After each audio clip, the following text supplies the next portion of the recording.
AEW's world title picture is better than any other promotion in pro wrestling today, and Will Ospreay proved that last night.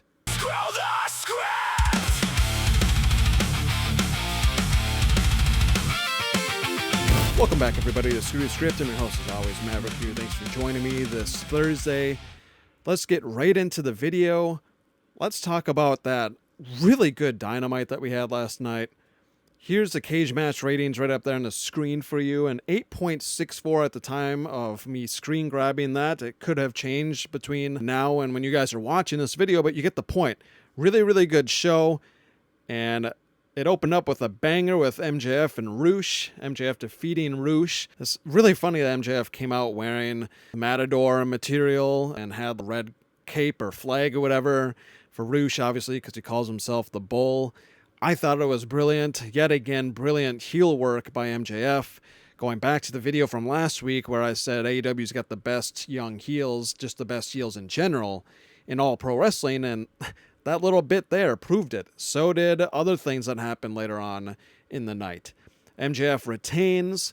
Briscoe comes out, seemingly challenges him next. We'll see what happens with that. Before I get any further, like, comment, subscribe to my channel if you're new here and you are pro AEW and you support AEW. I would appreciate a subscribe.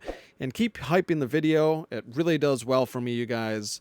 I cannot thank you enough again for doing all those things. Let's see if this video can get to 400 likes. Briscoe had a match right after that MJF match. He defeats Lio Rush. Lio Rush, the presentation is good and all. I just think that if you're gonna do something with him on TV every week, you gotta at least start giving him some wins here and there. It's not that big of a deal. Mark Briscoe comes out on top. Andrade has a quick squash match, and then he calls out MJF, basically saying, you know, how do you know if the champ is afraid of you or not? Basically, to sum it up, it's kind of what he was getting at, and we'll see if MJF ends up facing him at all. I think that would be really great. Then we had Kevin Knight versus Mike Bailey, a fantastic fucking match between former teammates. These two gelled really well together in the ring, and this match actually had my Maverick moment.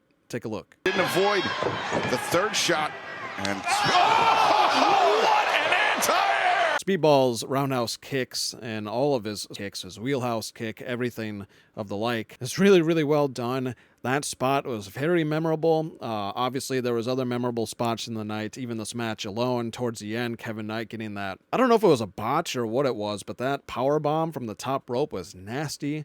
And then he had this sort of rock bottom sort of move, but not quite. I don't know how to describe it.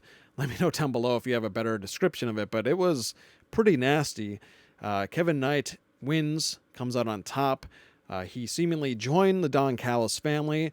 Don Callis is definitely going to take him and shoot him to the stars until he ultimately turns on him. Kind of like what he's done to Omega, what he did to Ospreay, what he did to Takeshita more recently at Double or Nothing. Takeshita is now a major babyface, so essentially Kevin Knight is taking his place. Then we had the wild card against Alex Windsor, none other than Mercedes Moné. She has been gone for half a year, and she had no ring rust whatsoever. This was one of the best Dynamite women's matches of the year. These two ladies really brought it all. Fantastic fucking match. And then not only that, Mercedes comes out on top. She moves on. It's likely going to be her and Athena is my guess for the finals. We also saw another great women's segment where Tekla came out. And eventually, here's a little photo up there for you guys. She's calling out pretty much everyone at Stardom. She said she's not declaring war on Stardom. I'm declaring death on Stardom. Then she climbed a ladder by the entrance and spat on the Stardom logo. She is a fantastic-ass heel women's wrestler. I think she's really carrying the AEW women's division, which is very much needed with the absence of Toni Storm, who I think is the greatest women's pro wrestler in wrestling today. Tekla is doing a damn good job at it. She's right up there with Toni Storm. Mercedes Moné being back, and I don't know if you guys caught it, but her kind of toying with Stardom and toying with basically essentially Japanese wrestling. Are we going to see Kairi Sane?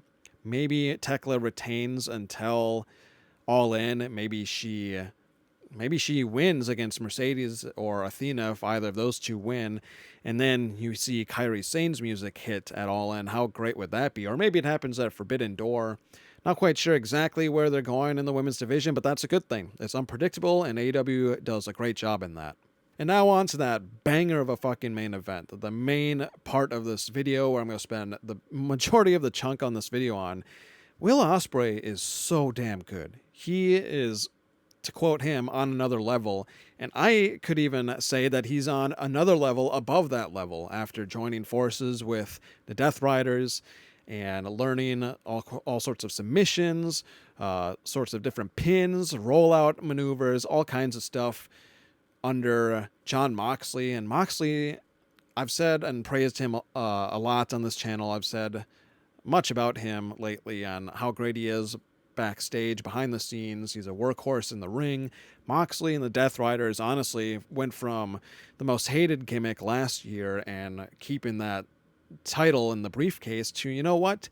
He's bringing out the best in everybody. That's ultimately where this is going now with Moxley's character and the Death Riders. He brought the best out of Hangman, and Hangman beat him last summer at All In, and it was one of the best AEW moments ever to see him beat Moxley and then take that belt out of that briefcase that had been locked away for like 8 fucking months.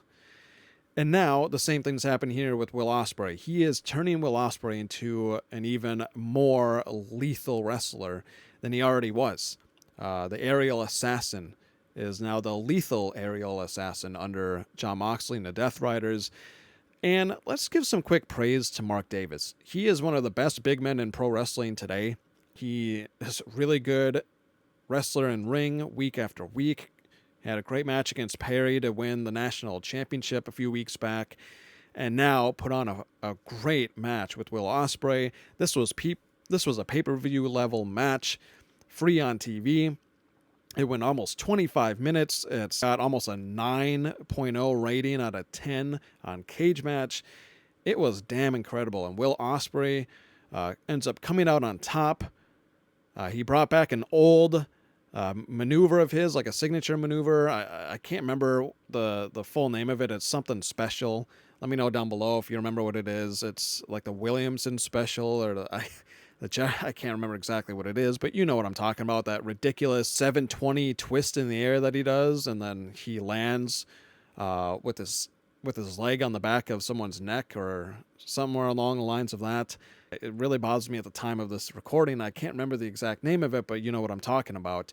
And we see over in WWE, Javon Evans does something similar, but it's not on the level of Ospreay's. Ospreay, I really think pound for pound is the best pro wrestler in the world right now, and I really hope that this ends up being his road to capturing his first ever AEW championship when he takes down MJF at All In. Some other things that happened on Dynamite last night: Swerve Strickland and Brody King announced for a summer blockbuster, and it's going to be Wednesday, June 10th. It looks like in Cincinnati, Ohio. That's going to be really good.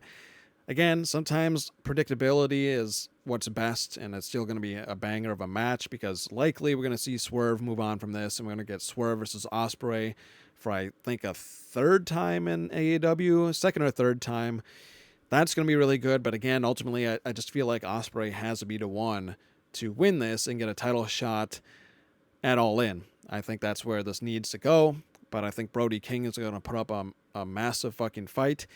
And where I want Brody King to go from here is I want a classic old school, hoss fight, a meat match, whatever you want to call it. Give me Brody King and Mark Davis. Some other quick pro wrestling news, mostly AEW, but I have a couple other things here before we get to my DDT. The Young Bucks on BTE basically gave it away that the New Day is showing up. A major tease. I said every day is a new day. That is a great point. Every time you wake up and the next day is a new day. I'm never afraid about the new day. When a new day is coming, I'm excited. Yeah, we're all going to be excited when that music hits. Everyone's going to go fucking bananas. I believe actually this was yesterday, or maybe even earlier today. They were live raising money for Rebel. And just real quick note on that. I wish nothing for the best of health for Rebel as she battles ALS.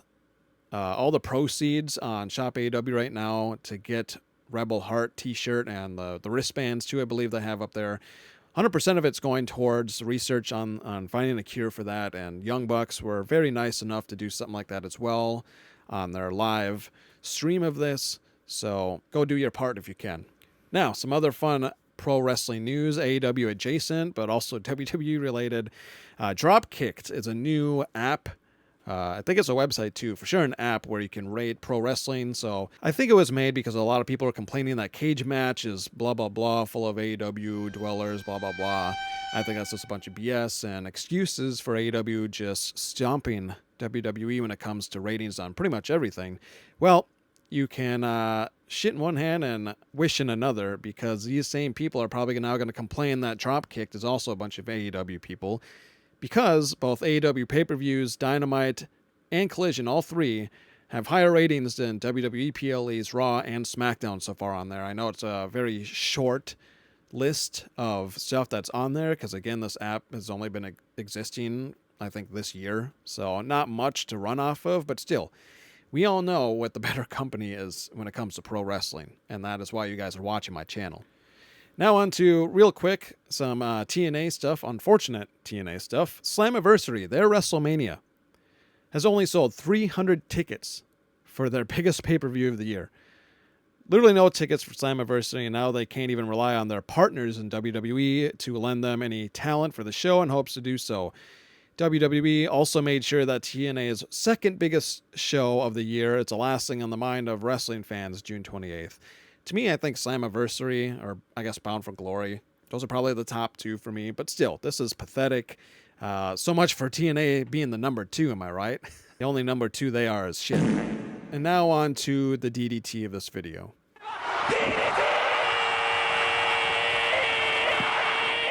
I got 2 of them, and they're stacked up with each other because they were literally back-to-back on Twitter, on X, whatever you want to call it.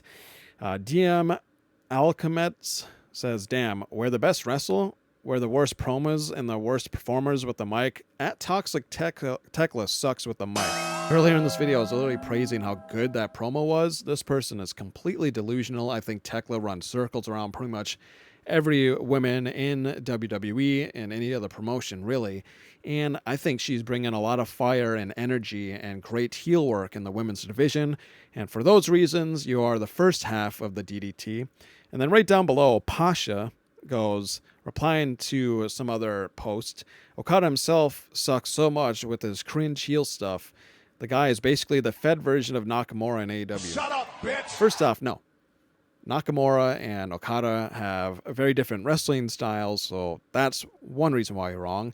2, no, because AEW's not PG. Okada is hilarious with promos and can cut really well promos, basically from the gate when he showed up in AEW. Nakamura has been nothing but a wasted wrestler over in WWE since, I want to say 2019. They really haven't done anything with him, whereas over in AEW, Okada's a multi-champ already and is part of a dominant faction. And honestly, I could just go on, but for those reasons, you are the second half of this video's DDT. That's all I had on Screw the Script for this video. Now, real quick, to touch base on the computer that I got, I put in that SD card, and it requires a password, of course. It couldn't be that easy. This hacker is just toying with me. I'm gonna try and figure out maybe what the password could possibly be. It's probably something to target towards AEW. If you guys have any ideas, let me know down below what you think it may be. Or maybe I'm supposed to get something else from this hacker. I don't know where in the hell this is going. It's really tedious. It's really fucking frustrating. I just want this person to reveal who they are. Just get to the point, really. You say you want my channel to fail and you want AEW to fail, but is that really what you want? Is that the root cause of it? We can only find out once we hack into this SD card with the password. It's really weird that it requires a password. I've never seen one that requires such a thing, but let me know down below your ideas for that. As always, this has been Maverick with Screw the Script. Thanks for watching.